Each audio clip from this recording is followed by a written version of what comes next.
Dans le domaine de notre habillement, nourriture, habitation, nous avons à faire notre choix.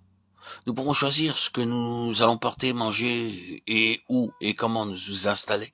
C'est selon nos besoins seulement que nous devrions rechercher ces choses. Si c'est pour satisfaire nos convoitises, nous ne prenons pas la croix. Que personne n'ose vous dire ce que vous devriez avoir ou ne pas avoir. Au contraire, c'est à vous de vous demander si votre âme tire plaisir et satisfaction de ces choses.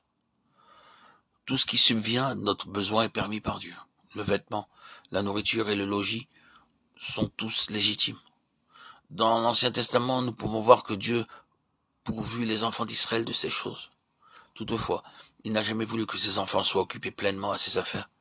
Si nous cherchons un plaisir complet dans ces domaines, nous ne prenons pas la croix. Combien souvent les gens s'habillent non pour protéger leur corps et mangent non pour satisfaire leur faim, mais plutôt pour leur plaisir. Le pur plaisir. Toutes les exigences naturelles devraient être satisfaites, mais pas les demandes de la chair. Rien ne devrait être à l'excès. Dieu intervient-il réellement dans l'habillement, le manger, l'habitation et les déplacements de l'homme? Oui, en effet, et cette intervention constitue la croix. Nous allons illustrer ce point. Lorsque Adam était dans le jardin d'Éden, tout ce dont il avait besoin lui était dûment fourni. Il pouvait manger les fruits de tous les arbres, excepté celui d'un seul, l'arbre de la connaissance du bien et du mal.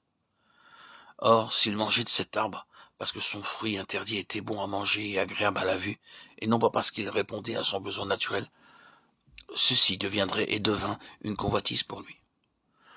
Ce que Dieu accorde est limité aux exigences naturelles, quelque chose qui excéderait celles-ci concernant les choses du monde telles que le vêtement, la nourriture et l'habitation est inconvenant. C'est pourquoi nous devrions chercher seulement de subvenir à nos besoins et pas gratifier nos convoitises. Nous devons prendre la volonté de Dieu comme règle absolue dans ces choses, sans quoi nous pouvons suivre la volonté propre de la chair, ne nous refusant complètement rien ou bien maltraitant notre corps, comme si nous étions plus saints que les autres. Nous avons besoin de voir que tout ce qui est porté à l'extrême n'est pas approuvé par Dieu dans sa parole, qu'il ne nous a pas dit que nous devrions jouir impudiquement des choses de ce monde, et qu'il n'a non plus déclaré que le traitement ascétique du corps soit d'une quelconque valeur contre les désirs de la chair. Au contraire, comparez 1 Jean 2, 15, 16 et Colossiens 2, 23. Celui qui conservera sa vie la perdra, et celui qui perdra sa vie à cause de moi la retrouvera. Matthieu 10, 39. Ce verset termine le passage de Matthieu 10. Que signifie alors prendre la croix?